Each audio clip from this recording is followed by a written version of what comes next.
Bonjour, bonjour et excellent réveil à tous ceux qui viennent de nous rejoindre. Bien, merci d'être là avec nous dans votre magazine Bonjour d'Algérie.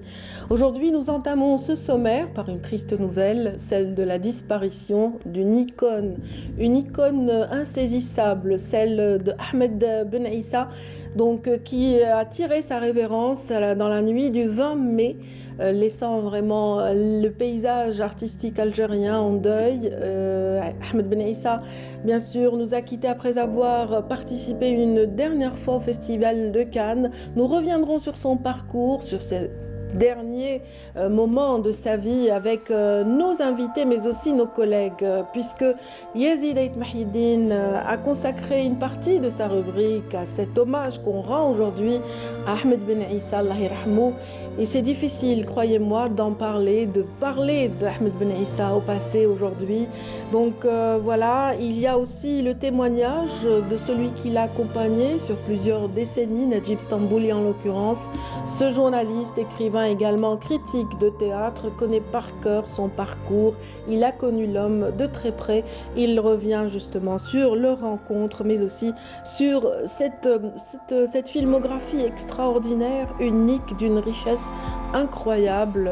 Bien sûr, nous y reviendrons tout à l'heure avec de plus amples détails. Dans cette matinale, bien sûr, je le disais, nous retrouverons dans un moment Yazid Mahidine pour, bien sûr, ses coups de cœur et aussi ses coups de gueule de la semaine, mais également Nabila Abada qui, elle, nous emmènera pour une virée touristique du côté d'un village, justement, un village médiéval, Khangat Sidi Neji, voilà, qu'elle nous fera visiter avec son côté sympathique comme d'habitude.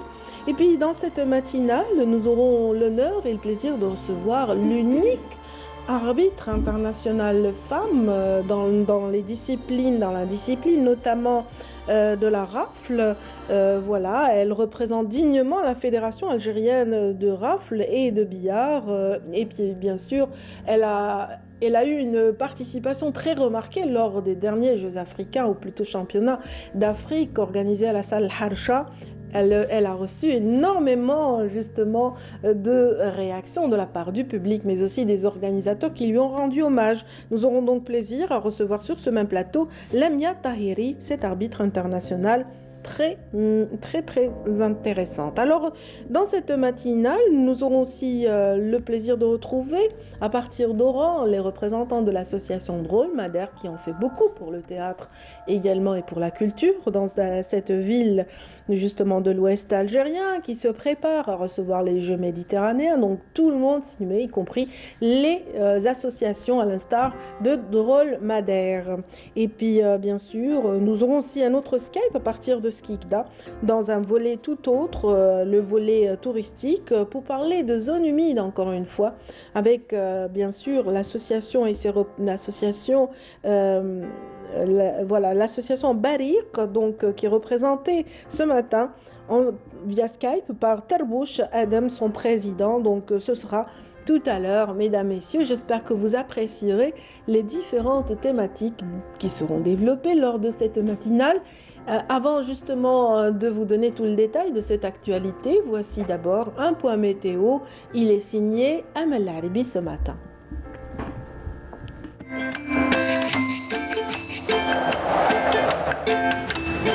La météo vous est présentée par Mobilis. Mobilis, معاً نصنع المستقبل. Bonjour Amel. Bonjour Nadia. Ça va? Ça va, merci. Bien. Chaudement. Journée printanière. Printanière? Oui, c'est Mon vrai Dieu. qu'il y avait beaucoup de baigneurs à la plage hier. Printanière, je dirais pas printanière, hein, plutôt estivale. Donc voilà, l'été qui anticipe un peu chez nous. Franchement, c'est des températures Et c'est très assez bien. élevées. C'est très C'est bien. très bien, oui. C'est-à-dire qu'on va avoir Pour une certains. belle saison estivale, surtout que les plages sont à la portée de tous. Ouais. Et contrairement à la première année de confinement où on n'avait pas accès. Oui. Donc là, franchement, c'est bien. Oui, quand on voit de ce côté, oui, je suis Oui. d'accord. Il faut toujours voir les bons côtés des choses, Amel. Moi, j'aime pas la chaleur, je n'aime pas. Aïe, aïe, J'aime aïe, pas. mon Dieu. Oui, je suis comme Il ça. faudra changer de pays, aller un petit peu au nord durant cette Ouais, pourquoi pas, moi Voilà. j'aimerais bien. On Et verra vous nous bien. ferez votre météo à De partir là-bas. À partir, je Ça sais serait pas, bien. la Scandinavie, Norvège, qui sait. Ouais. Alors voilà, que nous disent les cartes aujourd'hui, Amel? Eh bien, merci Radia, bonjour à tous. Eh bien, le temps restera très chaud aujourd'hui sur une grande partie des régions nord, avec de la brume en ce début de matinée sur pratiquement l'ensemble des régions côtières. Puis le ciel restera généralement dégagé tout au long de la journée, d'ouest en est. Par contre, vers l'intérieur ouest, eh bien, on aura des passages nuageux accompagnés de foyers orageux qui peuvent engendrer quelques pluies et parfois aussi accompagnés de grêles vers les hauts plateaux de l'ouest. La moitié sud, le ciel restera localement nuageux sur le sud-ouest, avec probabilité d'orage vers le Bécharrois. Des orages également vers l'extrême sud, le Égard et le Tassili, avec quelques pluies durant la journée. Ailleurs, rien à signaler. Le soleil va prédominer sur le Sahara central, le Nord-Sahara, les Oasis et le Sahara oriental. Eh bien, les températures, vous allez bien les voir, elles sont pratiquement rouges. Le maximum 40 degrés du côté de Relizane, 39 degrés sur Alger, 36 Tizi Ouzou, Constantine, 34 à Annaba, 33 vers Tébessa, Batna, également Al Beyod, 30 degrés à Djelfa, 31 du côté de Tlemcen, au sud 36 degrés Biskra, 35 à Gardaya, 37 à Béchar, 36 degrés vers Janet, 39 Ilizi, 41 Insalah et le maximum cette fois-ci Tindouf, Borj Beji Mokhtar et Ingezam avec 42 degrés. La mer aujourd'hui, eh bien, elle se montrera peu agitée sur les côtes ouest et centre, mais plutôt calme sur les côtes est. Les vents souffleront entre 20 et 40 km/h sur les côtes ouest de secteur sud-ouest et 20 à 30 km/h sur les côtes centre, et les vents seront aussi de secteur sud-est cette fois-ci, et 15 à 25 km/h sur les côtes est, et les vents seront de secteur est. On va faire un petit voyage cette fois-ci vers l'Amérique du Nord, où le temps restera pluvieux, maussade, vers Montréal, New York avec des pluies, et Washington, plutôt nuageux du côté de Dallas et Miami, partiellement nuageux Vancouver, Californie, Mexico. Côté Mercure, eh bien, on lèvera 23 degrés à Montréal, 21 à Vancouver, également Dallas, 20 degrés en Californie, 30 degrés à Miami et le maximum cette fois-ci à Washington avec 33 degrés. Voilà, je vous retrouve tout à l'heure, juste après le journal télévisé de midi et d'ici là, très très bonne matinée.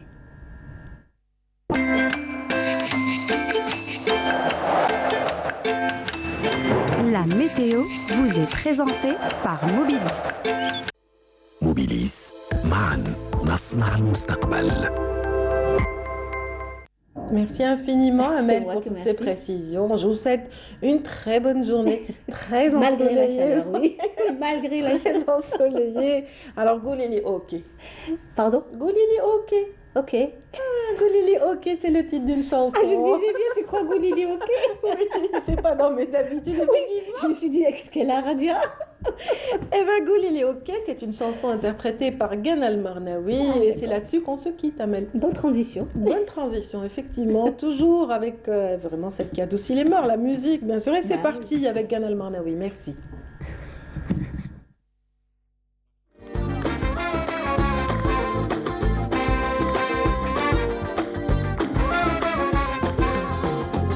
بدك تقولي لي اوكي تجي معايا نديرو الديبار قلبي عليك راه يشكي ديكوتي توجوني ما بدك تقولي لي اوكي تجي معايا نديرو الديبار قلبي عليك راه يشكي ديكوتي توجوني ما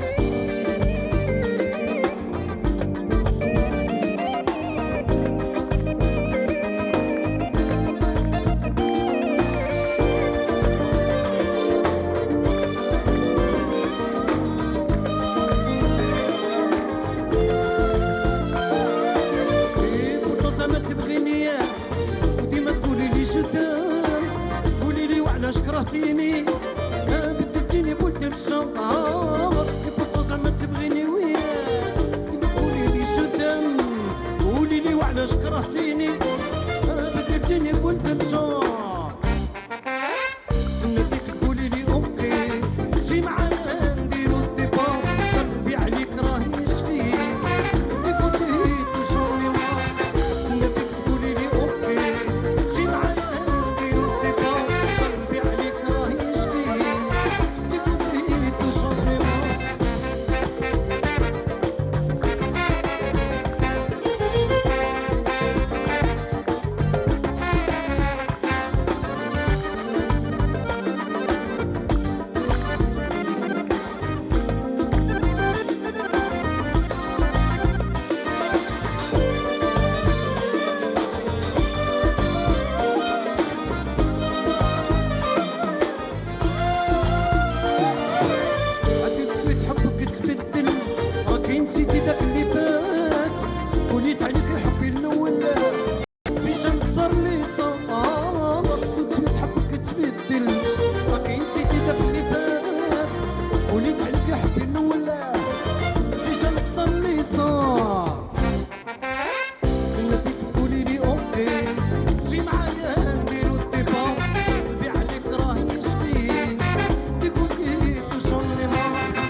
ديما تقولي لي جدامي قولي لي وعلاش كرهتيني بدلتيني بولد الشوق سنتك قولي لي اوكي. C'était là une chanson interprétée par Gan Al-Marnaoui et puis sans transition aucune, nous arrivons justement à cet hommage que nous espérons rendre dignement à une personnalité qui a énormément marqué le cinéma, le théâtre, mais également le petit écran. La télévision algérienne a bien sûr dans ses archives une multitude de films qui témoignent du don de cet artiste. Il s'agit d'Ahmed Ben Aissa. Il a tiré sa révérence la nuit du 20 mai dernier, en laissant bien sûr une famille artistique endeuillée, y compris ses amis les plus proches. Et il comptait parmi ses amis Nedjib Stambouli, journaliste, écrivain et critique de théâtre. Bienvenue. Merci de l'invitation en cette pénible circonstance. C'est vrai que c'est pénible. J'imagine, vous qui l'avez connu pendant plusieurs décennies, il va être difficile pour vous de parler de lui au passé, n'est-ce pas? Absolument, comme je me suis astreint de parler au passé de Al-Loula, de Abdel Medjoubi et de tant d'autres, de Djaout, Maqbel et de tant d'autres amis qui ont disparu. Mais c'est la loi de la mort, c'est aussi la loi de la vie.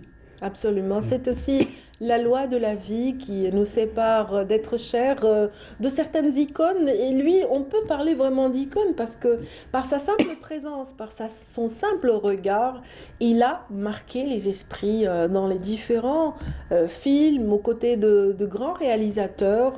Voilà. Absolument, c'est-à-dire on ne peut pas parler ni de cinéma ni de théâtre en Algérie depuis l'indépendance, évidemment, sans citer le nom d'Ahmed Ben Aissa. C'est réellement un passage obligé du paysage culturel en général et cinématographique et théâtral en particulier. Ahmed Ben Aissa était, si ce n'est de toutes les productions, du moins de très nombreuses productions et films ou théâtre algériens. Absolument. Donc il quitte justement la scène artistique, le monde tout entier, après une dernière participation au Festival de Cannes. Oui, et son dernier film, bien sûr que je n'ai pas vu, c'est Goutte d'or. Il est réalisé par un Français. Il était programmé, on l'a su dans les tristes circonstances de sa mort, justement, c'est Goutte d'or, réalisé par Goutte d'or. Et c'est parce que dans le festival de Cannes, il y a plusieurs catégories. Il y a la sélection officielle, il y a la semaine de la critique et il y a un certain regard. Et eux, c'était plutôt la quinzaine de la critique. La quinzaine de la critique, tout à fait. C'est pour ça qu'il était là-bas. Et malheureusement, il est mort à Cannes exactement une année après que le cinéma, à Cannes, que le cinéma algérien a été endeuillé par la perte d'une autre figure, c'est Yazid Rouja, le réalisateur et producteur ciné qui est mort exactement, presque dans les mêmes circonstances, en tout cas à Cannes. Moi, j'aime à imaginer qu'il soit très heureux de cette fin, lui qui n'a pas raté un festival, qui est d'une telle générosité, il répondait à toutes les invitations et bien sûr à toutes les invitations des producteurs et des réalisateurs aussi. Hein. Parmi les plus renommés, il a travaillé aux côtés justement d'un Amr Barti, d'un Moussa Haddad, de Rachdi et j'en passe. Oui, absolument. Il est un des critères de la qualité et du talent d'un artiste, c'est qu'il soit redistribué par le même cinéaste, c'est-à-dire il figure à nouveau dans son casting, par exemple avec Barti, il l'a distribué dans Le Clandestin, il l'a aussi distribué dans Bourmama, il a été distribué et redistribué par HD, il a été aussi tout à fait au début dans un téléfilm par Mohamed Iftissan dans Gorine. Et il a participé à énormément de téléfilms, de cinéma, et aussi la même chose dans le théâtre, c'est-à-dire... Oui, justement, vous qui êtes critique de théâtre, est-ce que vous pouvez nous parler des premiers moments où vous avez découvert l'artiste sur les planches? C'était dans les années 80, je l'avais découvert en tant qu'ami parce qu'on était très très liés, le monde le monde de la presse et le monde du cinéma et du théâtre, d'autant plus que la rubrique culturelle d'actualité, c'était la rue de la Liberté, c'était juste à côté du TNA. On était très liés, on était toujours ensemble, soit au théâtre. Tontonville. Oui, au Tontonville, absolument. Et sinon, dans d'autres cafés, dans d'autres restaurants et dans d'autres mosquées. C'est-à-dire, on était très liés. Donc, et par la suite, mes souvenirs sont bons, à la fin des années 80, il a monté une pièce de théâtre adaptée d'une pièce, Les Clowns, le clown, le Muhadj, de Mohamed El Marout, et qu'il a monté sous le titre de Adjadjbiya wa Ajaib. Et c'est là où on s'est un peu liés d'amitié. D'ailleurs, pour l'anecdote, pour son montage, il m'avait invité à venir assister tout à fait au début, parce qu'on travaillait comme ça en tant que critique. Pendant le filage, vous y étiez? Oui, bien avant le filage, c'est-à-dire déjà à l'italienne, moi en tout cas, j'étais présent, et je suis tout le montage, toute la mise en scène, jusqu'au filage, jusqu'à la costumière et jusqu'à la générale. Et je disais pour l'anecdote, c'était au mois de mai, donc j'ai assisté à la toute première répétition. Je lui ai dit quand est-ce qu'elle sera prête. Il m'a dit en novembre. En novembre, bien sûr, j'ai été, elle n'était pas prête. En janvier, elle n'était pas prête. Au mois de mars, je lui ai dit, mais Ahmed, tu m'avais promis que c'était en novembre. Il m'a dit oui, mais je ne t'ai pas dit en quelle année. Quelle année? Il avait de l'humour. Il avait aussi beaucoup de douceur en lui. On lui connaît ce regard doux, mais ce regard aussi redoutable. Vraiment, l'écran capte ses expressions de façon... La caméra l'aimait du moins, Ahmed Ben Issa. Et c'est vrai que son charisme était visible, même s'il ne disait pas mot. Sa seule présence marquait un petit peu il avait une présence scénique, et quand je dis scénique, c'est aussi bien sur les planches du théâtre que pour crever l'écran, c'est la formule consacrée. Il avait une présence extraordinaire, mais la présence, il y a une partie de naturel, d'un don inné, il y a aussi une partie vous vous rappelez Kahla Obeida, ce film culte qui a marqué les esprits. Et dans tant d'autres rôles, hein, c'est-à-dire c'est quelqu'un qui a une présence, et par-delà son regard, ses expressions du visage, sa diction, il y a aussi sa voix. Il avait une voix que contrairement à Zdine Djoubel Ahmou qu'il avait travaillé, lui c'était plutôt un peu comme Serrat, c'était un don naturel. Voilà, cette voix rocailleuse mais qui portait. Mais encore faut-il savoir maîtriser ses cordes vocales, l'intonation, parce que la voix c'est aussi un instrument de jeu du comédien qui est un tout.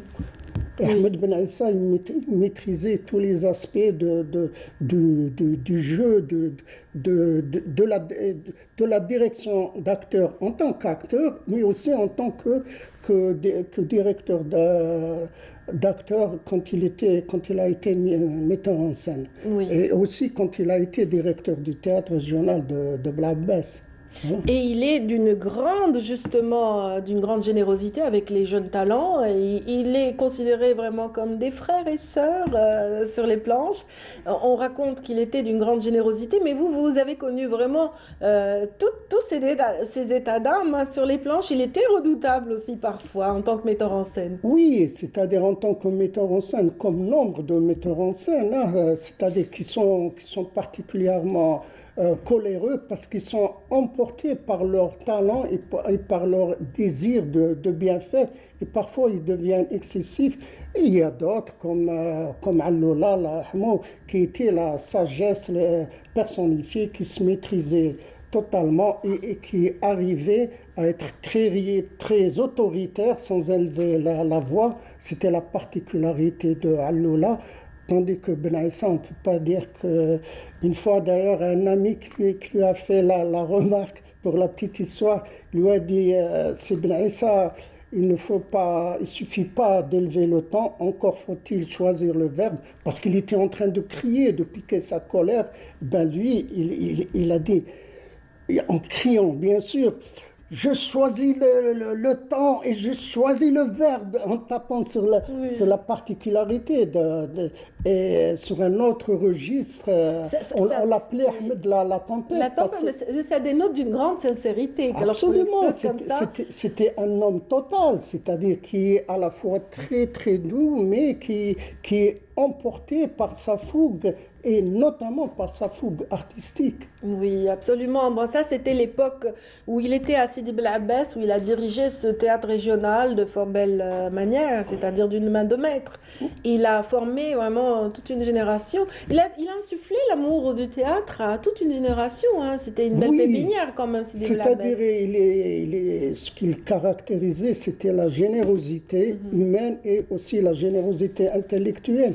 Il était de tous les festivals, c'est-à-dire il répondait à toutes les invitations, et pas seulement les grandes rencontres où on faisait de la présence sociale, où on faisait de la présence dans l'espoir d'une future distribution. Non, lui, il allait partout. Il honorait toutes les invitations, voilà, je l'avais dit tout à l'heure. Effectivement, c'est son côté généreux. Hein, et ça a usé sa santé à la longue. Hein, oui, on ne sait pas très bien. Il était infatigable. Infatigable, c'est-à-dire il se consacrait au métier, plutôt à la vocation du théâtre, du jeu, de son amour pour l'art. Il se consacrait pleinement, hein, nuit et jour, et de tout son cœur et de tout son corps.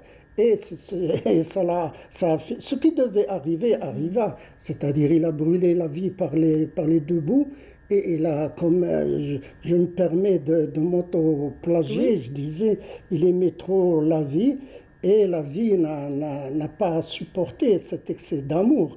Et elle a débordé. Il croquait dans la vie à pleines dents, ce sont ses amis qui en témoignent. Absolument, il n'avait pas de frein. C'était un homme de nuit, donc il était, il dormait peu. C'était un épicurien, et parfois, ça dégénérait avec lui, mais c'était ça le charme, hein, c'est-à-dire, parce que lui, puis il était très très exigeant par ailleurs sur le plan du travail, sur le plan c'est-à-dire il ne lâchait pas, il n'était pas complaisant, hein, sur le plan aussi. Et il respectait les réalisateurs qui exigeaient de lui le meilleur aussi, parce que même si par exemple un jeune talent comme Tarek Teghia lui a imposé une telle discipline, une telle rigueur, et je l'ai observé sur ce plateau avec ce film, et vraiment il était d'une grande humilité face à un jeune réalisateur. Oui, absolument. C'est ça la grandeur d'âme. Et c'est pour ça aussi malgré les tumultes, parce que même pour les réalisateurs, il n'est pas facile à diriger. Peut-être pas au moment réellement où il est en train de jouer, mais dans les à côté. Mais son apport, il est beaucoup plus important à l'œuvre que ces petits écarts. Et c'est pour ça qu'ils lui ont à chaque fois refait confiance pour le redistribuer encore et encore. Sa filmographie est impressionnante. Je n'ose même pas citer le nombre de films. Elle est tellement longue, sa filmographie, qu'il nous sera impossible d'être exhaustif. Oui, dans des registres très très variés. Oui, il a tout incarné au cinéma et au théâtre. Très très bariolé, c'est-à-dire il était inarrêtable. C'est pour ça que il a joué les gentils, il a joué les méchants, il a joué les pères, les grands-pères, les petits, les enfants. C'est une palette de jeux très très variés, très bariolés, c'est-à-dire, et c'est ça, sa puissance filmique, sa puissance théâtrale. C'est réellement, par-delà bien sûr les qualités humaines, hein, qu'il distinguait, c'est réellement une grosse perte dans l'univers théâtral et cinématographique algérien. Vous avez à votre actif de nombreux romans, Monsieur Najib Stambouli, et l'un d'eux est consacré aux comédiens d'ailleurs. C'est l'intitulé de votre premier roman, Le Comédien. Donc c'était aux éditions Casbah, vous l'aviez sorti. Et y avait-il une place dans ce livre à notre ami Ahmed Ben Aissa, ou alors vous parliez comme ça? Est-ce qu'il vous a inspiré comme En ça? réalité, il y a des prénoms. L'acteur, si je puis dire, au sens propre, l'acteur principal, le personnage principal, c'est Hamid. Et l'un de mes meilleurs amis, c'est Hamid Almas, dans le théâtre. Et il y a le personnage principal, Hamid Maroufa. Marouf, c'est d'ailleurs un immense acteur, du théâtre. Donc le personnage, c'est un concentré de tous les autres théâtres et de tous les autres comédiens. Et ce n'est pas un hasard d'ailleurs si je suis là, c'est un monde que je connais très très bien, d'abord par mon père, Mahboub Stambouli, qui était auteur dramatique au Théana, donc c'est là où j'ai côtoyé moi-même des personnalités. Les monstres des planches algériennes. Oui, comme Safa Kateb, comme Sid Ahmed Dagoumi, Dieu lui prête longue vie, que je vois de temps en temps, qui est à Paris, mais qui vient, notre trésor national vivant. Donc j'ai réinjecté un peu toutes mes connaissances et tout mon amour du théâtre. Voilà. Et puis aussi, vous faites allusion aux comédiens, à ce métier très intéressant aussi dans le dépôt de la poésie, dans votre recueil de poésie intitulé Ma piste aux étoiles. Pardon, ce n'est pas un recueil de poésie, c'est tout le contraire, c'est un recueil. Ma piste aux étoiles, c'est un recueil, ce sont des hommages à des amis qui disparus, d'autres, Dieu merci, encore parmi nous, et parmi eux. Le mot recueil m'a induit en erreur. Voilà, absolument. J'ai tout de suite pensé à la poésie, et puis j'aime la poésie de manière générale. Ce sont des hommages à des intellectuels et artistes algériens. Voilà. Sonia, Maqbel, Djaout, enfin, Ben Mohamed, et bien sûr énormément de disparus parmi eux, malheureusement. Oui, malheureusement, nous venons de perdre vraiment un talent précieux. Ahmed Ben Aissa donc a tiré sa révérence la nuit du 20 mai dernier, laissant la famille artistique véritablement endeuillée.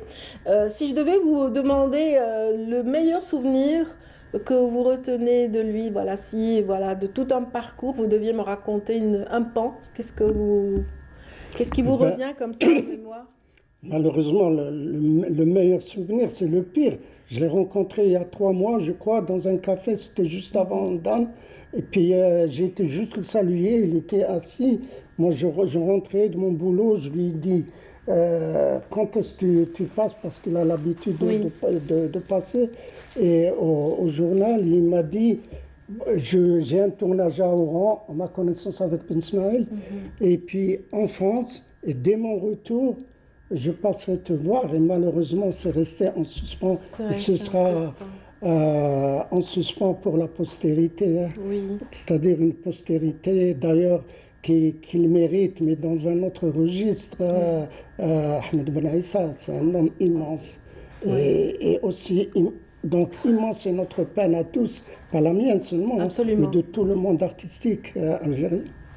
Justement, l'occasion pour moi de présenter la condoléance de toute l'équipe de Canal Algérie à tous ceux qui l'ont aimé, à tous ceux qui l'ont respecté, à sa famille en particulier, ses amis dont fait partie aujourd'hui Najib Stambouli qui a tenu à témoigner, à rendre hommage à son ami, donc Ahmed Ben Aissa, qui nous a quittés à l'âge de 78 ans des suites d'une maladie. Donc rappelons justement à cet effet qu'il y aura une veillée funèbre du côté de sa ville de résidence, Orléans.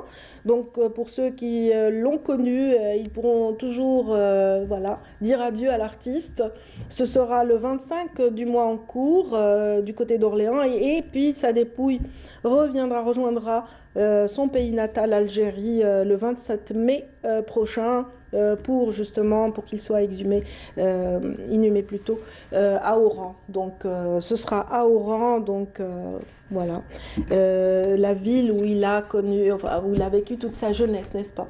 Il a vécu sa jeunesse plutôt à Belabès. Belabès, À Oran, il a l'Oranie, de travaillé manière à Oran, générale, voilà.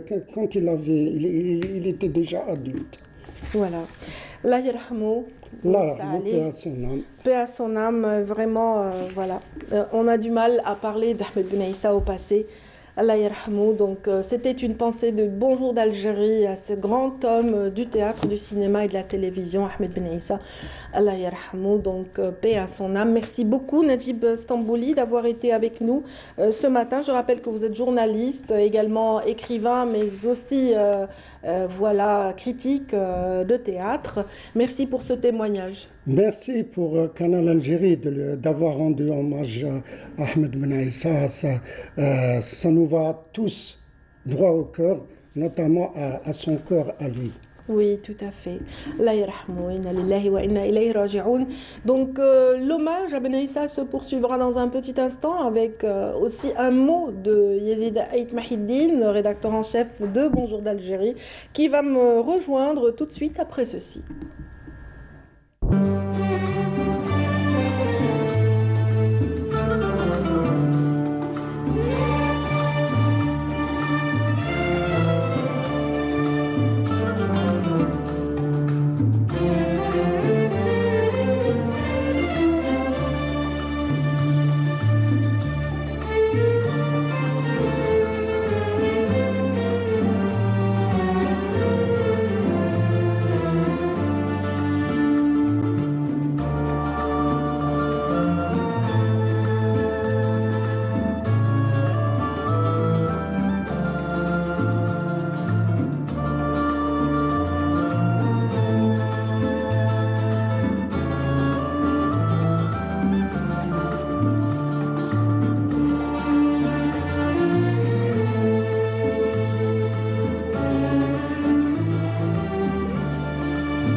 On parlait à l'instant d'Ahmed Ben Issa, il nous a quittés à l'âge de 78 ans, il s'est éteint donc cette semaine, laissant toute la famille artistique, l'Algérie tout entière endeuillée. Et bien sûr, on vient de voir les images de Sidi Bel Abbès, cette ville qu'il a aimée, où il a exercé en tant que directeur du théâtre régional à Sidi Bel Abbès, où il a donné justement le la à de nombreuses troupes artistiques également. Et aujourd'hui, Yazid Ait Mahiddine, notre rédacteur en chef et ami, a tenu à dire un mot. Oui, bonjour. Bonjour. Ça va? Ça se passe bien? Ça se passe, mais c'est une triste Absolument, nouvelle pour oui, tout le oui, monde. oui, c'est vrai. franchement. C'est vrai. Moi, je voulais parler un peu de la goutte d'or parce que j'étais en train de voir sur Internet, sur YouTube, et il y avait dans la partie vintage de l'INA, une interview de Ahmed Ben Issa sur le quartier de la Goutte d'Or. En fait, c'est un matériau sociologique parce qu'on voit le réalisateur. Attends, j'ai oublié. Le réalisateur qui a travaillé sur ce. C'est pas Oui. Clément Cogit. Clément Cogit, en fait, c'est le dernier.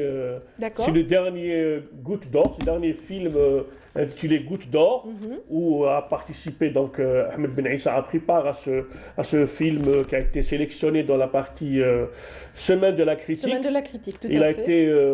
été donc projeté à la salle Miramar. Et à la salle Miramar, il y a eu une grande ovation, il y a eu des applaudissements en hommage à Ahmed Ben Issa. On peut voir les images où l'on voit ce moment très émouvant où l'ensemble de l'équipe du film La Goutte d'Or de Clément Cogit ont ovationné Ahmed Ben Issa en hommage à sa carrière. On les voit ici, où ils sont en train d'ovationner, d'applaudir le monument du cinéma algérien, Ahmed Ben Issa. Et Ahmed Ben Issa, en fait, il a vécu à la Goutte d'Or, c'est un quartier de Barbès. Et dans ce quartier, il raconte un petit peu... La vie à Barbès. Oui, la vie à Barbès. Là, c'est déjà en 78, il a été interviewé dans le cadre d'un film qui est passé donc à la télévision française, où l'on voit également donc toute la vie à la Goutte d'Or. Et après, donc, en 2022, il participe carrément à un film sur le carré de la Goutte d'Or, où l'on parle un peu on décrit un peu, la vie, normalement l'histoire d'un type qui est dans la voyance, etc. Et puis il y a une équipe des jeunes qui rentrent et qui veulent déranger un peu la quiétude de ce maître, de ce monsieur Soleil, en fait. Oui, donc ça parle un petit peu de ça. J'ai vu aussi que Mourad Krinah, l'un des grands artistes peintres algériens, a réussi quand même à nous présenter un petit croquis d'Ahmed Ben Issa, on le voit. Qui a été repris dans les réseaux sociaux par de nombreux artistes, des designers, des personnes qui l'ont connu, qui l'ont aimé, qui ont apprécié ce portrait, parce que c'est vrai que lui, c'est surtout ce charisme, ce regard. Vraiment, il suffisait qu'il vous regarde et vous voyez, vous avez l'impression de pénétrer des profondeurs abyssales. C'est incroyable, il est d'une profondeur incroyable. Tout à fait. Donc je voulais dire aussi que Ahmed Ben Issa a quand même joué dans 2 films en France. Donc il a commencé déjà sa carrière dans les années 70 avec le film Étoile dedans et Poulou le Magnifique de Derry Berkani. Donc il a travaillé un peu sur ça. Et... Il a été formé à l'École nationale du théâtre en France. Oui, je voulais juste rappeler un peu ce côté... il était aussi dans les 2 rives de la Méditerranée. Il a ce côté. Il était franco-algérien quelque part, mais voilà, algérien dans l'âme, mais il a vécu. Son père, de par son exil, a fait qu'il soit à l'âge de 18 ans là-bas, qu'il étudie là-bas. Et puis après, il a continué à avoir justement cette double vie. Oui, cette double culture et cette maîtrise de l'art théâtral. De comment déclamer en fait. On le voit souvent quand il fait ce moment de déclamation poétique, ce moment de déclamation théâtrale, c'est un génie en fait. C'était majestueux dans le film Kahla ou Beda par exemple, c'était d'un calme et c'était des vérités qu'il distillait comme ça par un jeu, voilà. Puis il n'était pas dans vraiment l'expression théâtrale comme ça, très expressive. Il passait ses messages, mais tout en douceur dans ce film. Et ça nous a marqué, moi, en tant qu'enfant. J'ai adoré ce film, j'ai adoré sa prestation, en tout cas. Oui, voilà. Paix à son âme, voilà. Donc, voilà. Après, je pense qu'il a laissé quand même, qu'il a été aussi dans la formation, que ce soit dans les festivals du cinéma. Il a aussi formé pas mal de jeunes, il a conseillé des jeunes. Et donc, on ne peut que s'incliner à sa mémoire et se recueillir sur sa mémoire. Restons dans le cinéma. Donc, ce week-end, il y a eu deux films. Enfin, j'ai remarqué qu'il y a quand même 2 grands films. 2 sorties en Algérie. 2 sorties en Algérie. Donc, le premier, c'est un film qui a été fait à 0 centime par Abela, ou Ben Abdallah, appelé Abela, qui est aussi de Sidi Belabès. Et le film parle un peu de l'autisme. C'est un enfant autiste. Ah ben là, qui est en fait Halim Ben Abdallah, c'est ça? Oui, Ben Abdallah. Donc, il a réalisé ce film qui est produit par... Mohamed Ben Abdallah.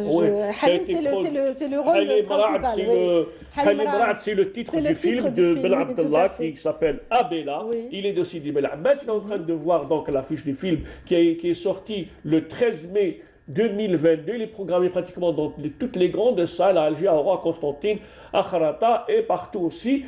Et ce film parle un peu de l'histoire d'un jeune autiste et qui vit dans des conditions vraiment très difficiles. Une mère, femme de ménage, qui essaye de faire face à une société hostile et à des comportements aussi hostiles en fait. L'intolérance et le regard surtout vers ces enfants autistes. Donc il raconte toute cette triste réalité, cette condition difficile des familles qui ont des enfants autistes. Donc c'est un film qui a été réalisé à 0 centime, produit par Mécène Film, et je Et pense... Dessiné comme distributeur et aussi partenaire dans le montage financier également. Donc voilà, un montage financier complètement indépendant. Oui, oui, Effectivement, il a été monté ce film indépendamment des aides de l'État et c'est vrai.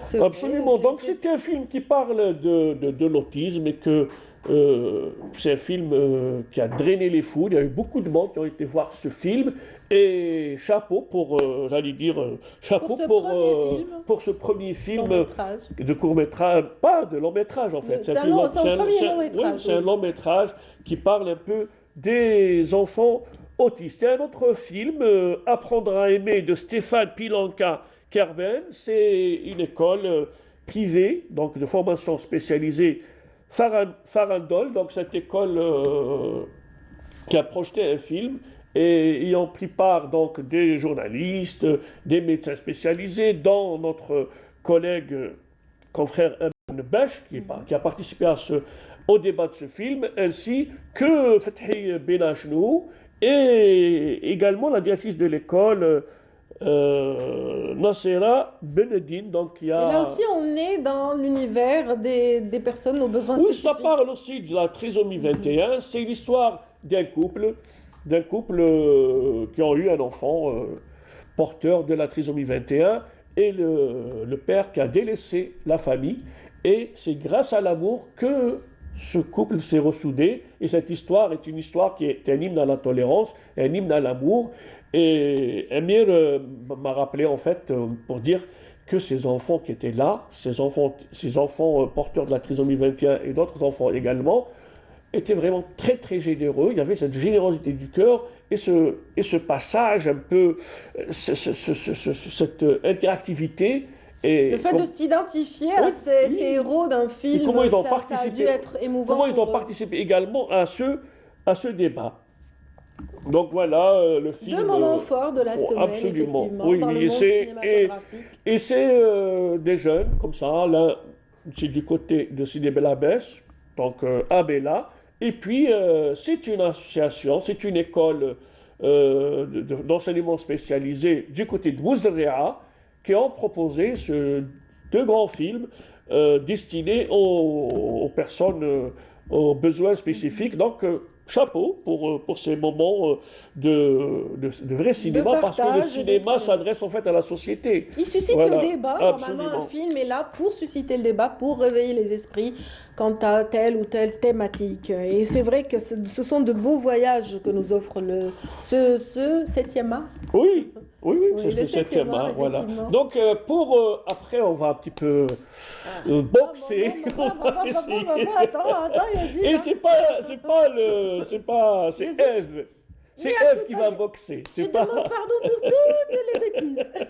Le noble art oui, tout à fait. au féminin. Dignement représenté. Oui, dignement représenté par Imen Khalif de Tiaret, qui a eu la médaille d'argent. Elle a eu même les félicitations du président de la République. Elle a eu la... Toutes nos espérances sont accompagnées. On souhaitait qu'elle décroche ce championnat mondial. Oui, qui s'est déroulé La fille de Tiaret s'est inclinée, hélas. Oui, qui s'est déroulé en Turquie, mais elle n'a pas démérité, puisqu'elle a eu la deuxième place. Tout à fait. Et face à la... Bon, elle s'est inclinée face à l'Irlandaise Amisara Bathurst. Et puis il y a également Ishraq Shayib. Elle a eu la médaille de bronze. Donc, elles reviendront peut-être avec les Jeux méditerranéens. Ils auront peut-être l'or, on l'espère. On l'espère, en tout cas. C'est de bon augure pour les prochaines, justement, compétitions qu'on attend pour le mois de juillet et de juin prochain. J'espère qu'elles seront victorieuses.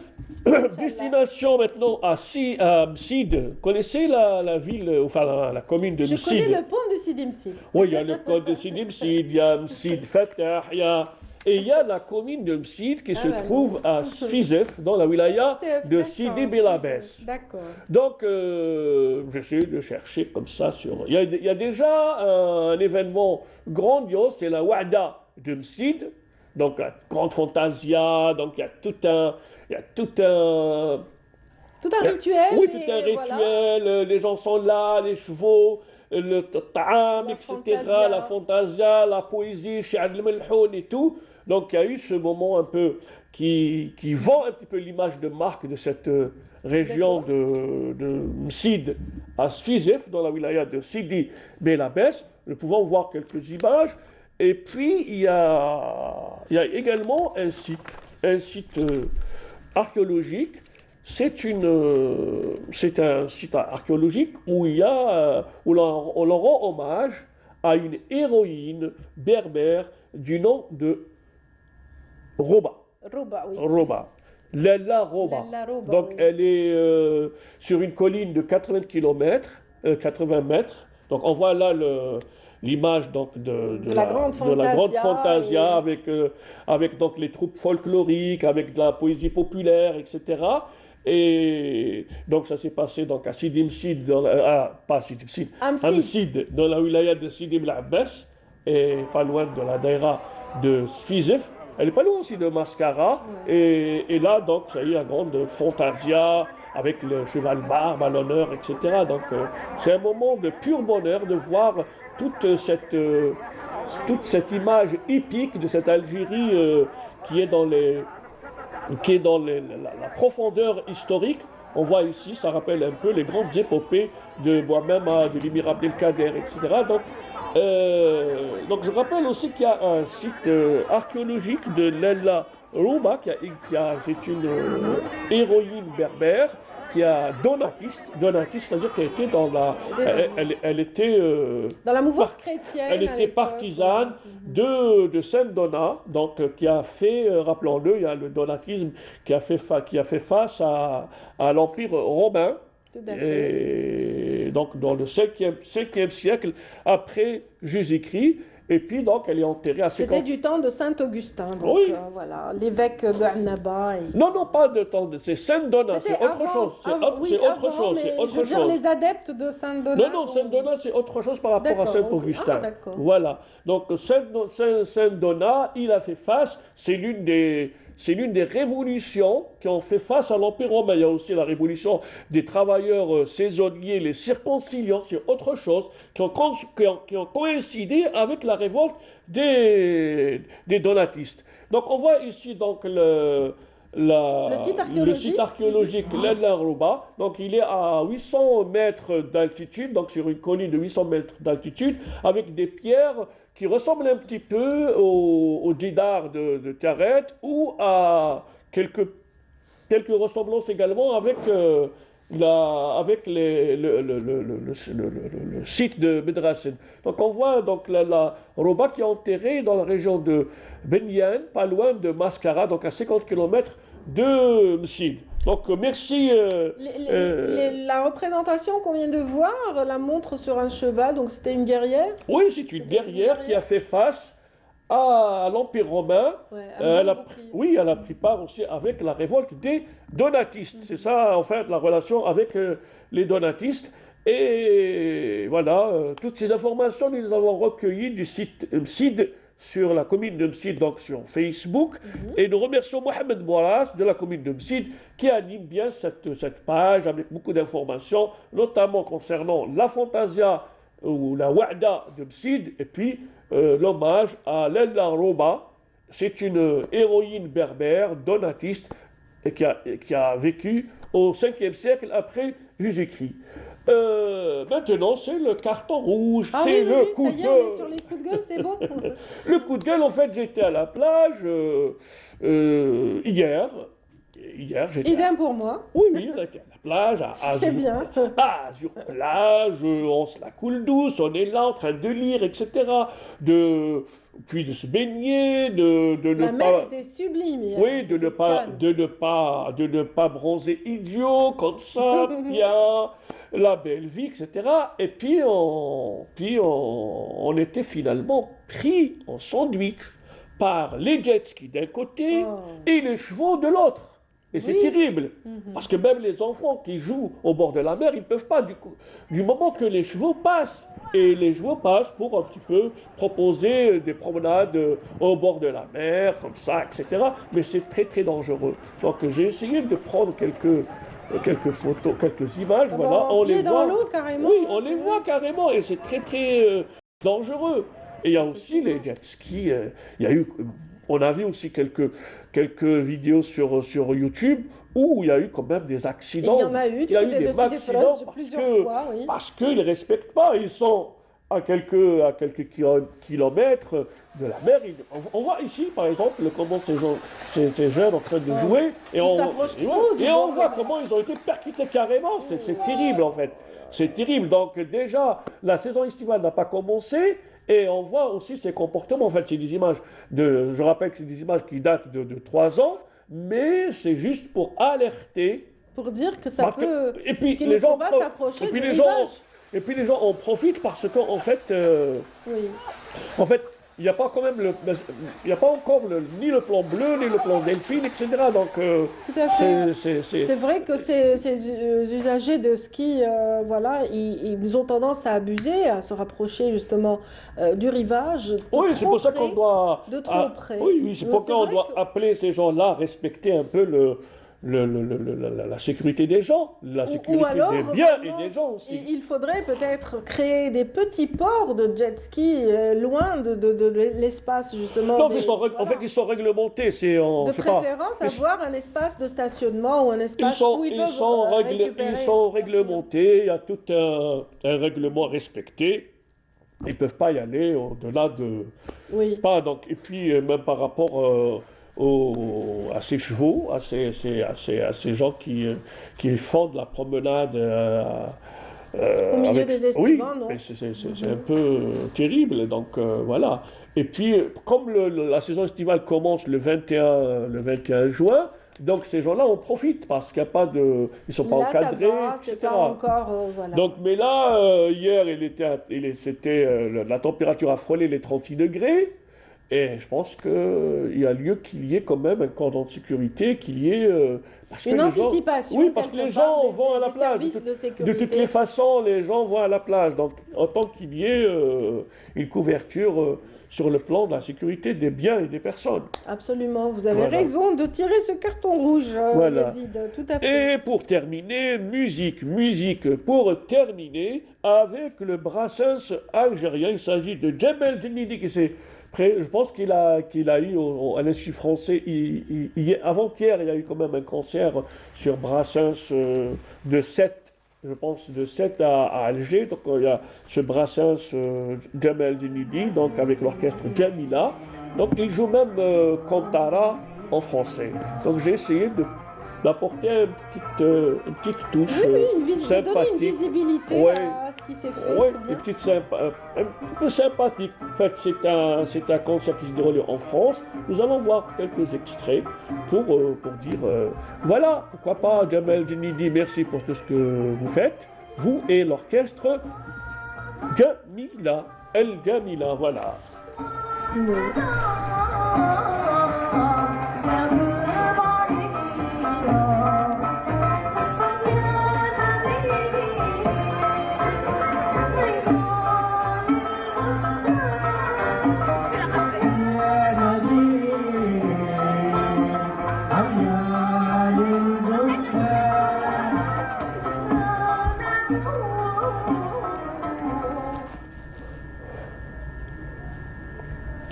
Il est jeune. Oui, oui, très jeune. Djamel Djenidi, il n'est pas très très jeune, mais la musique, il y a une jovialité, il y a cette jeunesse qui émerge de la musique, de ce Chabi, cet amoureux du Chabi, qu'il brasse avec des sonorités, avec la musette, avec toute la variété de la chanson française, puisqu'il rend hommage au grand Brassens. Grand Brassens. Voilà. Ben voilà, une découverte. Djamel Djenidi, merci beaucoup Yazid. Merci. Donc on a fini avec les coups de gueule et les coups de cœur ce matin. Voilà, ce matin, j'ai essayé D'accord. de faire court, je pense, la prochaine Non, non, fois. c'était percutant. Merci beaucoup en tout cas. Je t'en Et prie. on se dit à très vite. Oui, D'abord en coulisses et puis la semaine prochaine avec les téléspectateurs. oui, Inch'Allah. Inch'Allah. Voilà. Merci beaucoup Yazid. Merci. On va tout de suite découvrir aussi une très belle virée à travers les cyclistes qui ont sillonné l'Algérie, oui, grâce à l'organisation du Tour d'Algérie. Je pense que ça prend fin aujourd'hui, Azid. Oui, Il me semble que c'est aujourd'hui la clôture, et c'est tout à fait cela. Donc Fela Bennour a participé, a couvert pour nous justement ce grand moment du cyclisme en Algérie. Voyons un petit peu son compte rendu.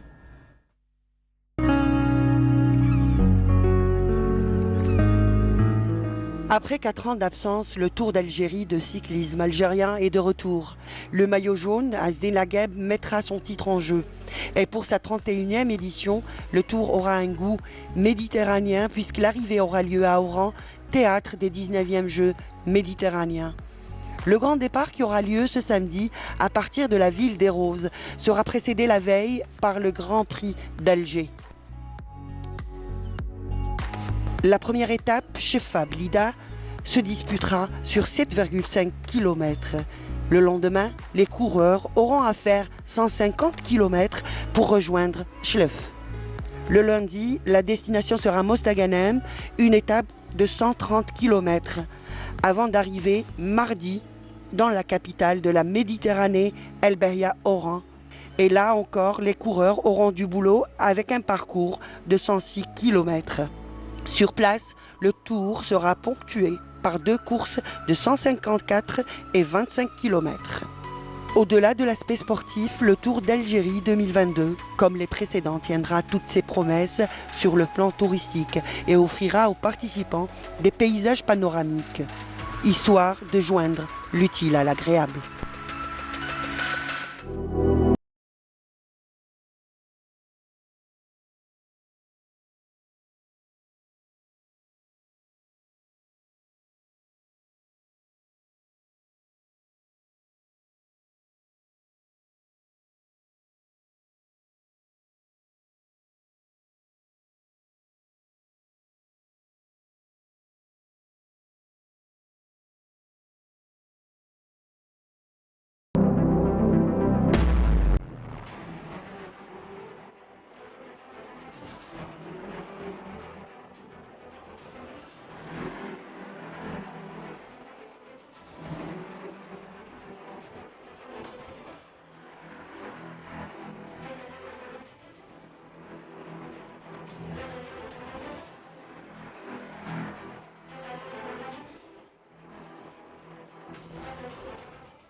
Et on reste dans le domaine du sport et de la compétition, cette fois-ci pour mettre en relief ceux qu'on oublie en général, les arbitres. Et oui, nous avons l'honneur de recevoir Lamia Tahiri ici présente. Bonjour. Bonjour madame. Marhaba bik. Allah yasselmek, merci. Voilà, vous êtes de Biskra, n'est-ce pas? Oui, Biskra. Et vous honorez dignement cette ville du sud algérien puisque vous êtes l'unique arbitre international femme de la rafle.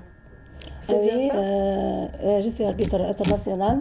قبل ما نكون حكمة كنت لاعبة في الرافل. بديت en 98 ومن بعد اعتزلت اللعب في 2018 وفي 2019 جاتني فرصة تاع تحكيم. قلت انا ما كانش نسى، انا قاعدة نحب الرياضة هذه. ان شاء الله بروبوزيت عليا الفيدرالية، قالوا لي كاين ستاج على لي زاربيتر، قلت لهم ندخل ان شاء الله. Voilà. Et vous avez aimé? عجبك الحال؟ بيان سور.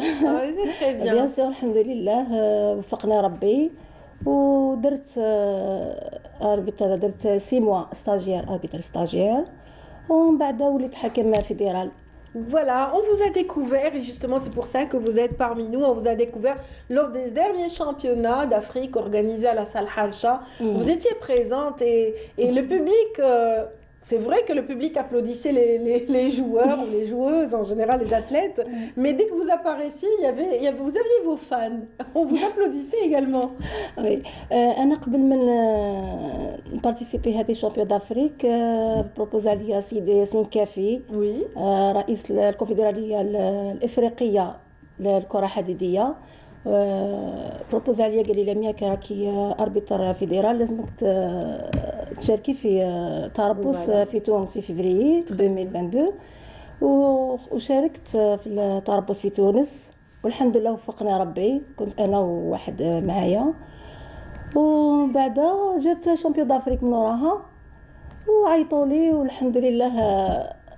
Oui, Lamia Tahiri, à l'instant, nous racontait son aventure avec l'arbitrage, puisqu'elle a commencé en tant qu'arbitre, je dirais fédéral, c'est bien cela? Arbitre fédéral.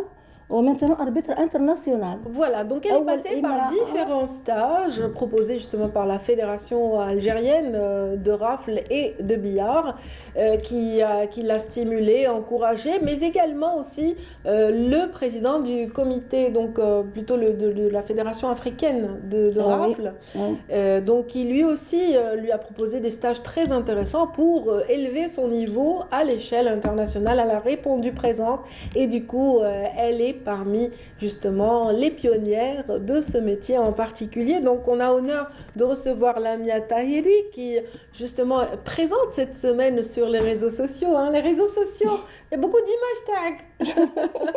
C'est quoi le secret? Qu'est-ce qui se passe? Alors les internautes parlent de vous partout sur les réseaux sociaux cette semaine. Et ça a été remarqué donc à la salle Harsha. Oui. Il faut dire que pendant cette compétition internationale, donc c'était à Harsha la semaine dernière, vous avez aussi reçu une distinction, un hommage vous a été rendu, n'est-ce pas? Karmou, comme a fait كرموني وي عطاو لي البروفيل هذا السيد ياسين كافي توجور هو اللي كان اسمه حب يشجعني وان شاء الله قال لي ان شاء الله منه هكا حد تشاركي ان شاء الله في وقيله في العاب البحر المتوسط ان شاء الله. Très bien, très bien. Alors voilà, on va montrer quand même ce petit trophée donc qui est très original. Je ne sais pas si Dida peut prendre cette image pour nous, pour montrer quand même que c'est une distinction qui vous honore et qui vous montre un petit peu vraiment le rôle joué par la femme dans ce domaine en particulier. Mais on va un petit peu oublier les perspectives, on va oublier le présent, on va remonter dans le temps. Vous disiez que vous étiez joueuse. En fait, c'est une affaire de famille. C'est un jeu qui est partagé avec la jeune sœur, c'est ça? Oui. Alors, comment vous est venue l'idée de choisir ce sport en particulier? C'est pas courant quand même, le rafle. ما أنا نبغي بزاف الرافل أنايا. وش عجبك فيه؟ سبور كالم. وي. على كيما نقولوا بازي على التركيز، كونسونطري. وأنا إنسانة كالم نحب لي سبور كالم. Mais ça demande de la puissance, ça demande des conditions physiques quand même pour jeter cette balle de fer, de métal. Il demande le physique, mais بصح تكونسونطري أكثر من لا فيزيك. لا فيزيك obligé parce que تيري وتجري. Mais demander de concentrer أكثر من. Il faut beaucoup de concentration, donc c'est pas vraiment dans la force, c'est dans la stratégie on dira. Un peu la force. تركيز فيها شوية. وي. حسابات. ما حسابات تركيز ما تقلقيش. Oui. Donc تهضري على comme joueuse ولا arbitre. Comme joueuse, là on est dans le jeu. On est revenu à 1998 au début. Ah non, ça c'est 1998, vous êtes lancé dans les stages. Mais avant, donc vous étiez, vous et votre sœur, vous faisiez partie d'une équipe, l'équipe nationale ou régionale. أنا ندخل l'équipe nationale mais ما حالفنيش الحظ باش نخرج لبعيد ندخل لي ستاج وكل شيء ربي ما كتبليش باش. D'accord, mais à l'échelle locale, vous étiez quand même bien classé. الحمد لله الحمد لله يا ربي درت نتائج الحمد لله بس كانت عندي دو سور حنا ثلاثه نلعبوا مع بعض وانا حبست رحت للدومين تاع التحكيم وهما في زوج راهم مازالوا يلعبوا. D'accord, on leur souhaite bonne chance. Prochaine compétition. Elle participe aux Jeux méditerranéens ou pas? Inch'Allah. Normalement, on est convoqué, Inch'Allah. D'accord, très bien. Alors, quelles sont justement les prochaines perspectives? Est-ce que, voilà, ça y est, maintenant c'est officiel. Vous êtes arbitre international. Vous avez des contacts déjà. Vous espérez déjà être prise pour d'autres compétitions, n'est-ce pas? En Turquie, par exemple, peut-être, vous êtes pressenti pour la Turquie. في المشاركة في تركيا. Bien sûr, احنا عندنا normalement pardon.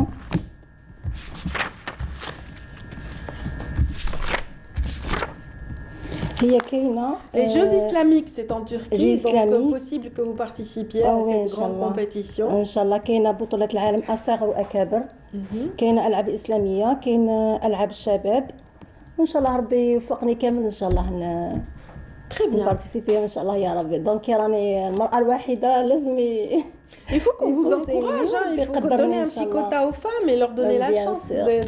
vraiment de briller et d'exister. En tout cas, c'est tout à votre honneur et vraiment félicitations d'être Merci. vraiment dans ce statut en particulier.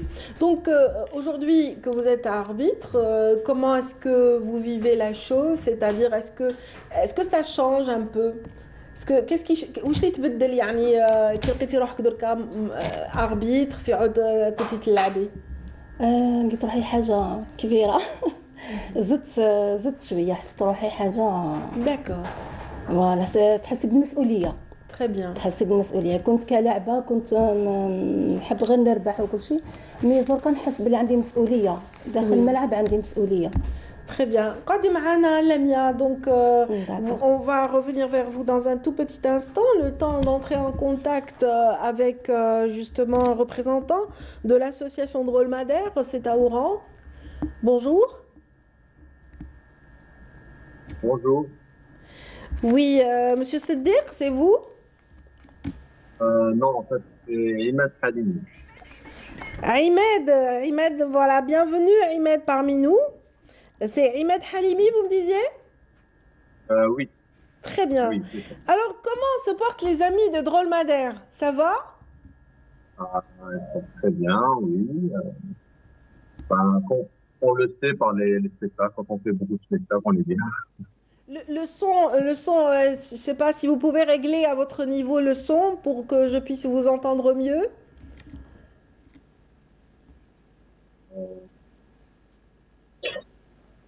Donc voilà, l'association Drôle Madère s'est toujours intéressée au théâtre, au stand-up, au talent justement de comédiens, de metteurs en scène. Est-ce que ça se continue toujours? Oui, oui, bien sûr. On est plus dans l'auto-formation, on s'intéresse beaucoup à toucher. C'est-à-dire, nous, c'est plus l'improvisation théâtrale d'improvisation. C'est-à-dire, on n'a pas vraiment un texte précis.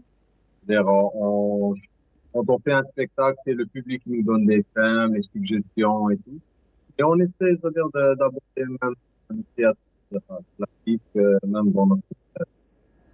Voilà, et c'est vrai que lorsque vous organisez ces soirées d'improvisation, vraiment, il y a une grande affluence et vous avez fidélisé votre public depuis pas mal d'années, quand même, on dira 10 ans à peu près. Oui, c'est vrai, c'est vrai. Cette année, on fête nos 10 ans. On essaie de les fêter, c'est-à-dire durant toute l'année, avec tout type de spectacles, de formations aussi. Oui, on a fidélisé notre public. Même si, c'est-à-dire, chaque année, on va dire, il y a notre public fidèle et chaque année, s'ajoute un nouveau public fidèle qui s'intéresse à nous. Voilà, donc, et c'est, on va dire, dans toutes les tranches d'âge, c'est-à-dire les vieux, les personnes âgées et les enfants, même aussi, les jeunes. Surtout les jeunes, c'est vrai, mais maintenant, on a vraiment une variété de publics. Voilà, un public varié qui aime le théâtre essentiellement, qui aime aussi les improvisations, les stand-up, l'humour, voilà, les spectacles vraiment amateurs qui peuvent aussi donner naissance à des talents parmi les professionnels, n'est-ce pas?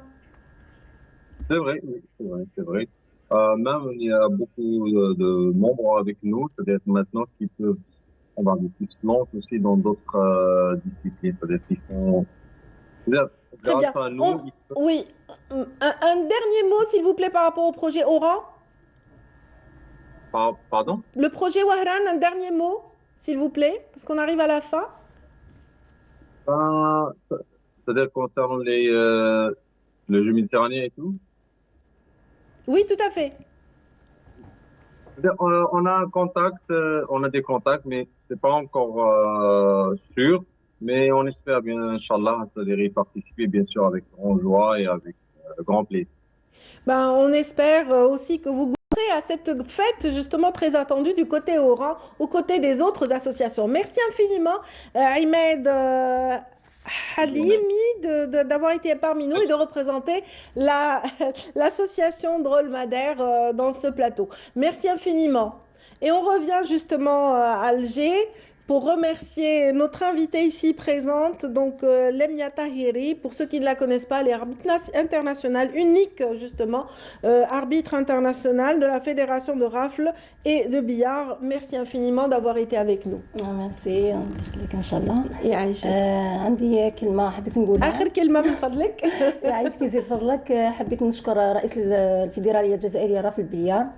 هو الأول يعني اللي عطاني الفرصة هذه باش إن شاء الله نكمل التحكيم تاعي، ونشكر إن شاء الله سيد ياسين كافي اللي رئيس اللي يشجعني، وعندنا يوسفي محمد اللي رئيس الحكام، هو اللي كان دائما معايا في الميدان وبيساعدني. إن شاء الله تكملوا طريق طويلة مع بعض. إن شاء الله. Merci infiniment. Merci. Et d'une région à une autre, nous avons un second Skype ce matin. Cette fois-ci, nous allons partir donc dans une autre région pour parler de zones humides. Et voilà, après ceci.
Mesdames, Messieurs, des nèfles en particulier, et celle qui en parlera, bien sûr, vous avez deviné, c'est Mariam Moussaï. Bonjour Mariam. Bonjour. Merci pour cette petite assiette de fruits ce matin. On va se rafraîchir un peu. Oui, ça va peut-être donner justement satisfaction à Nabila Abada qui a faim ce matin. Justement, bonjour Nabila. Bonjour. Amis du jour. Pas de croissant. Hein? Écoute l'homme, il est où le brunch? Pas de brunch ce matin. Le thé, والراحل. خلاص رمضان avant venez comme ça, mais bon. Eh bien, des fois, il y a des nèfles. Voilà, oui, justement. Je passerai tout le temps avec toi, Mélima. Bon, il faut arrêter le persil et la menthe. J'ai les fruits cette saison. En tout cas, voilà, aujourd'hui, vous nous emmenez dans une virée touristique, comme d'accoutumé. Hein. Oui. Cette fois-ci, on va découvrir avec vous un petit village médiéval. Exactement. On va partir à Biskra et c'est Khenget Sidi Nadji. Donc, je serai en compagnie de Abdelhamid Skeri, qui est notre collègue de la chaîne 3 et aussi correspondant. Journaliste et correspondant de la chaîne 3, oui, tout à fait. De Biskra. Et donc, ce village, il est magique. Il est vide, c'est vrai, on n'y vit pas. Mais déjà, il y a 2 mosquées. Et ce village-là, il y avait les jeunes qui venaient là-bas au lycée avant de partir à Zeytouna. Parce que la Tunisie, à vol d'oiseau, c'est à 20 minutes. Et donc, on venait ici pour s'abreuver d'un peu du savoir, de la religion. Et on y habitait aussi. Et c'est un village qui avait commencé à être restauré pendant un certain moment. Après, ça s'est arrêté pour des raisons qu'on ignore. Alors, on espère vraiment que la restauration et la rénovation de ce village reprend. On va voir, pour mieux comprendre justement l'importance de ce village, je disais visage, c'est le visage de de Biskra, on va tout de suite le découvrir. Hein. D'accord, on y va tout de suite. Le voir en image et comprendre l'importance de la Super.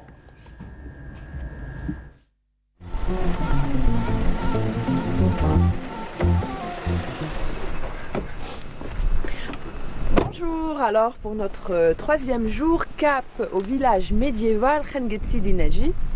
Et pour faire notre visite et entamer cette visite, alors j'ai rendez-vous avec monsieur Skeri Abdelhamid. Bonjour. Marhaba. Ça va. Ça va et vous? Bienvenue. C'est gentil. Ça fait vraiment plaisir de vous voir ici parmi nous et puis surtout dans ce beau paysage de Khenget Sidi Naji. Mais très agréable. C'est quoi ce village? Donc vous avez parfaitement raison d'avoir ces yeux émerveillés parce que là justement ça c'est un endroit magique, c'est un endroit qui rappelle l'histoire, qui rappelle surtout l'appartenance de cette région à la religion musulmane. Donc on va à la mosquée. Les deux anciennes mosquées, nous avons juste à côté, à gauche c'est Sidi Abdelhamid et là en face c'est Sidi Lambark. Et là je peux vous dire que c'était un refuge et un lieu de transition entre le lycée anciennement dit pour traverser à la Tunisie qui est juste à 20 minutes à vol d'oiseau. Oui, tout à fait, parce que là on n'est pas loin de la Zitouna. Donc les jeunes chercheurs du savoir venaient s'abreuver ici des principes et des préceptes de l'islam ici dans ce lieu. Voilà. Et nous allons avoir le plaisir justement d'aller au niveau de ces belles mosquées si vous le voulez bien. Ouais, j'ai hâte. Moi j'ai hâte, ça me donne envie. Ah ben on y va. On y va. Allez, suivez-nous.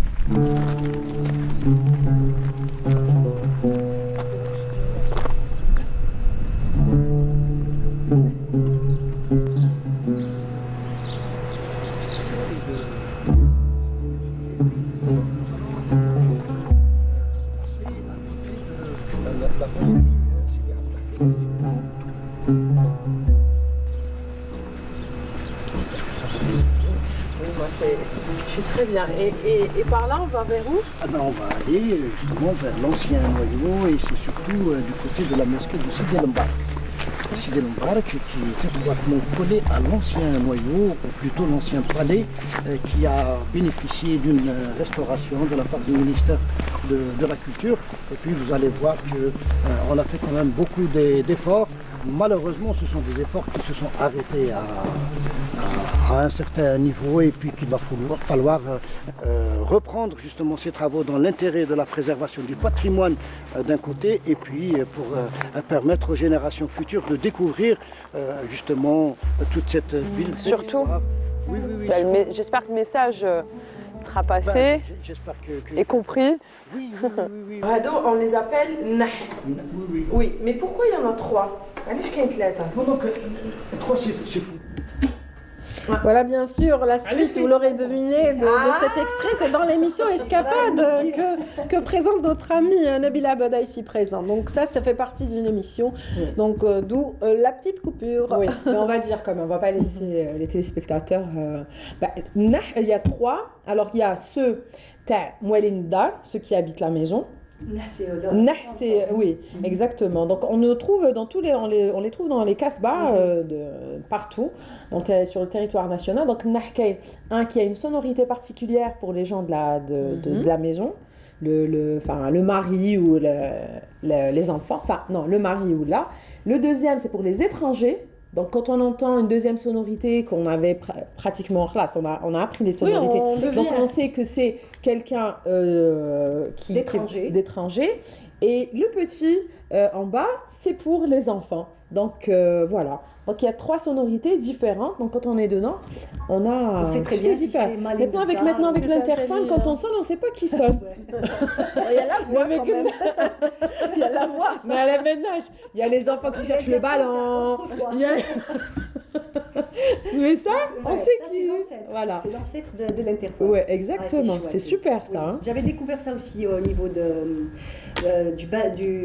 musée du Bardo. J'avais découvert et j'avais vu, on m'avait expliqué ça. Donc c'était pour les étrangers, de façon à ce qu'une femme n'aille jamais vers exactement. Ouvrir à quelqu'un. Ouais, c'est génial. Voilà, on connaît, il y avait le hum-hum. Ah ouais, hum-hum, mazal fadol. Tout le monde, allez, cachez-vous les femmes, mesdames. Alors, mesdames, on continue de parler de Khangat Sidi Nadji un petit peu, juste pour faire découvrir aux téléspectateurs de ce matin cet endroit qui est quand même abandonné, mais... Ben oui, c'est ça qui est abandonné. Il n'y a personne qui y vit. Les deux mosquées sont opérationnelles. Entre les deux mosquées, il y a aussi un endroit, il y a des tombeaux du passage de la période ottomane qui sont très très bien conservés. Il y a un puits d'eau où on vient aussi faire les ablutions, il y a de l'eau tout le temps. Et franchement, ce serait super pour les écoles de faire des excursions, comme l'a dit Myriam aussi, que ce soit un village d'hôtes, mais pas une maison d'hôtes. On peut recevoir plusieurs personnes, il y a plein d'arbres, plein d'oasis autour. Donc franchement, je me demande ce qu'on attend pour investir dans ce site en particulier, parce que qui pourrait être très touristique. Et il est magique. Moi, quand je marchais avec Monsieur Abdelhalim, je sentais qu'il y avait de la vie. C'est incroyable. C'est pas flippant, mais franchement, oui, c'est des présences. Il y a de la pierre qui parle effectivement, certaines. J'ai bien entendu. Alors.